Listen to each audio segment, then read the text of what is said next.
আসসালামু আলাইকুম। আমার চ্যানেলে আপনাদের সকলকে স্বাগত।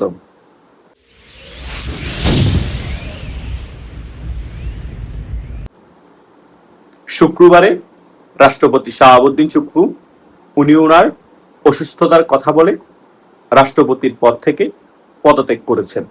আমরা সকলেই অবগত আছি।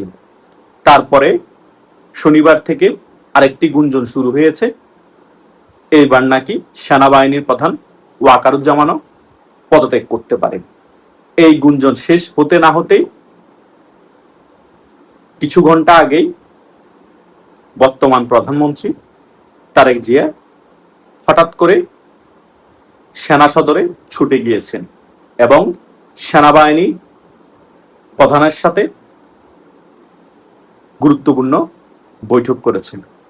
এই সকল বিষয় যখন বাংলাদেশে ঘটছে, বাংলাদেশের মানুষের মনে এবং মুক্তিযুদ্ধের পক্ষের শক্তি আওয়ামী লীগের নেতা কর্মীদের মনে অনেকগুলো প্রশ্ন জন্ম নিচ্ছে এবং তারা আমাদেরকে বিভিন্ন ধরনের প্রশ্ন করছে।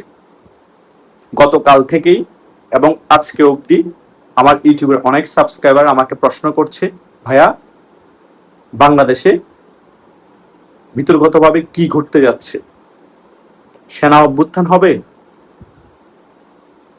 নাকি বাংলাদেশের মধ্যে বিএনপি সরকার থেকে যাবে এবং শেখ হাসিনা কি সত্যি সত্যি ডিসেম্বরে বাংলাদেশে ফিরে আসতে পারবে, নাকি বর্তমান বিএনপি সরকার, জামাত, এনসিপি এই জোট মিলে এবং সেনাবাহিনীর প্রধান ওয়াকারুজ্জামান মিলে শেখ হাসিনার বাংলাদেশে ফিরে আসা ঠেকিয়ে দিবে?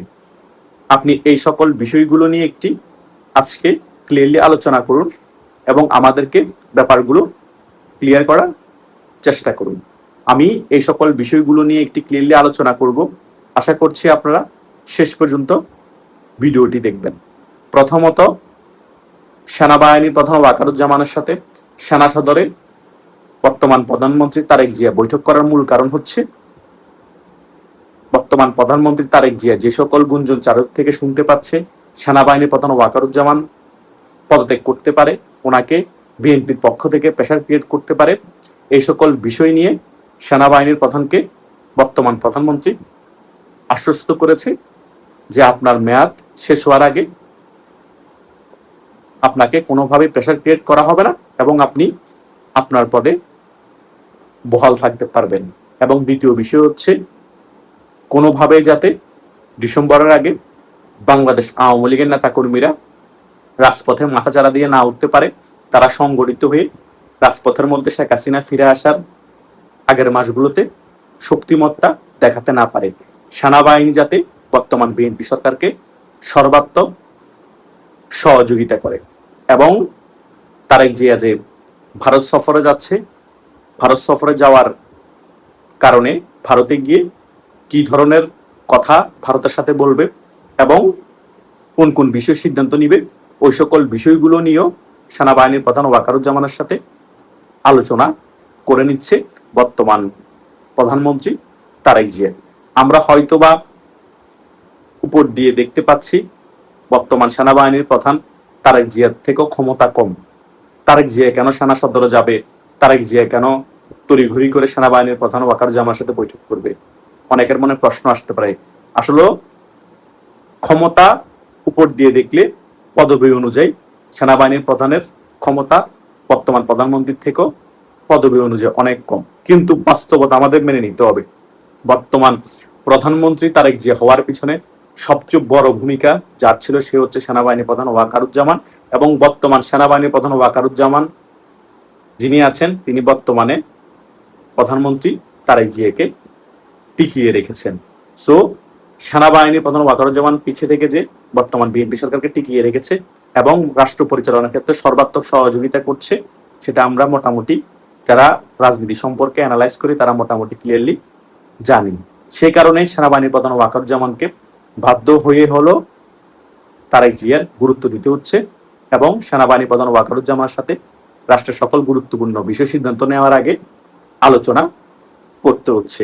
সেই কারণে কোনো কিছু হলেই সেনাবাহিনীর প্রধানের সাথে বৈঠক করে বর্তমান প্রধানমন্ত্রী তারেক জিয়া এবং আজকে যে বৈঠকটা, সেটা খুবই গুরুত্বপূর্ণ ছিল বিদায় তিনি তড়িঘড়ি করে সেনা সদরে গিয়েছেন এবং যে পদত্যাগের গুঞ্জন উঠেছে সেনাবাহিনী প্রধান ওয়াকারুজ্জামানের সেটাও ক্লিয়ার করেছেন এবং যে সেনা অভ্যুত্থানের গুঞ্জনও চারিদিক থেকে ছড়িয়ে পড়েছে, যে ভয়টা বিএনপির মধ্যে কাজ করা শুরু করে দিয়েছিল এবং তারেক জিয়ার মনেও কাজ করা শুরু করে দিয়েছিল, সেই বিষয়টাকেও ক্লিয়ার করে এসেছেন এবং ইনশিওর হয়ে এসেছেন বা ইনশিওর হয়েছেন বৈঠকের মধ্যে যে কোনোভাবে সেনা অভ্যুত্থান করতে দেওয়া যাবে না এবং ওয়াকারুজ্জামানও হয়তো আশ্বস্ত করেছে কোনোভাবেই সেনা অভ্যুত্থান ঘটবে না। আমি খুব শক্তভাবে সেনাবাহিনীটাকে কন্ট্রোল করবো, আপনি সুন্দরভাবে দেশটা পরিচালনা করেন। আওয়ামী লীগ মাথাচাড়া দিলে যখন আমাদেরকে রাস্তায় নামতে হবে, সকল সেনাবাহিনী সৈনিককে আমি আপনার অর্ডার ফলো করে রাস্তায় নামিয়ে দিব। আপনি রিল্যাক্সে ভারত সফরে যান এবং ভারতের সাথে গুরুত্বপূর্ণ কিছু বিষয়ে বৈঠক করে সিদ্ধান্ত নেন। কারণ ব্রিক্সের যে সম্মেলন আছে সেখানেই কিন্তু আমন্ত্রণ জানিয়েছে নরেন্দ্র মোদী এই বর্তমান প্রধানমন্ত্রী তারেক জিয়াকে।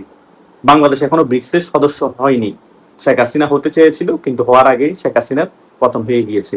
এখন আদৌ কি বর্তমান প্রধানমন্ত্রী তারেক জিয়া ব্রিক্সের সদস্য হবে কিনা এবং কোন কোন বিষয়ে ভারতে গেলে বর্তমান প্রধানমন্ত্রী তারেক জিয়ার সাথে ভারতের প্রধানমন্ত্রী নরেন্দ্র মোদীর আলোচনা হয়, সেটা আমরা যতক্ষণ পর্যন্ত তারেক জিয়া ভারত সফরে যাবে না এবং বৈঠক হবে না ততক্ষণ পর্যন্ত আমরা ফলাভাবে বলতে পারবো না এই বিষয়ে আলোচনা হয়েছে, এই গুরুত্বপূর্ণ বিষয়ে সিদ্ধান্ত হয়েছে।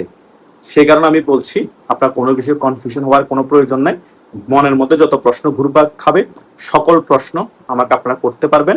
আমি এভাবে করে ভিডিওর মাধ্যমে সকল বিষয় আপনাদেরকে ক্লিয়ার করার চেষ্টা করব। তাই আজকেও আশা করছি যারা আমার এই ভিডিওটি প্রথম থেকে শেষ পর্যন্ত দেখেছেন তারা মোটামুটি সকল প্রশ্নের মোটামুটি কিছু আনসার হয়তোবা পেয়ে গিয়েছেন। এখন আর আপনাদের অনেক বিষয়ে কনফিউশন থাকার কথা না।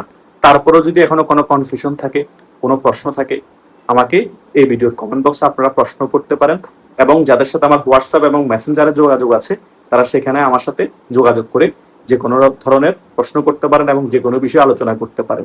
সেখানেও আমি আপনাদের সাথে সকল বিষয়ে ফ্রিলি কথা বলবো এবং আলোচনা করব।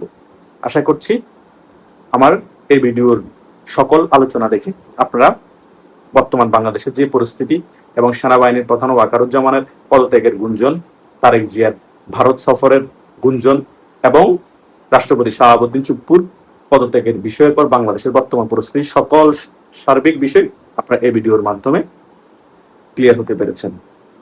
এবং যারা আমার এই ভিডিওটি প্রথম থেকে শেষ পর্যন্ত দেখেছেন তাদেরকে আমি ধন্যবাদ জানাই, কারণ তারা আমার ভিডিও দেখে বিদায় এবং তারা আমাকে বিভিন্ন ধরনের প্রশ্ন করে বিদায় আমি সকল প্রশ্নের উত্তর দিতে পারি এবং সকল ধরনের তথ্য সংগ্রহ করে আমি আপনাদের কাছে ভিডিওর মাধ্যমে উপস্থাপন করতে পারি।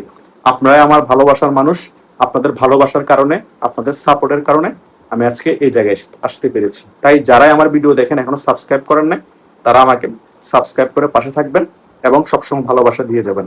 আমিও আমার সকল ইউটিউবে সাবস্ক্রাইবারদের অনেক বেশি ভালোবাসি এবং সম্মান করি। আপনারাও সেম জিনিসটা আমাকে করার চেষ্টা করবেন। ধন্যবাদ সকলকে।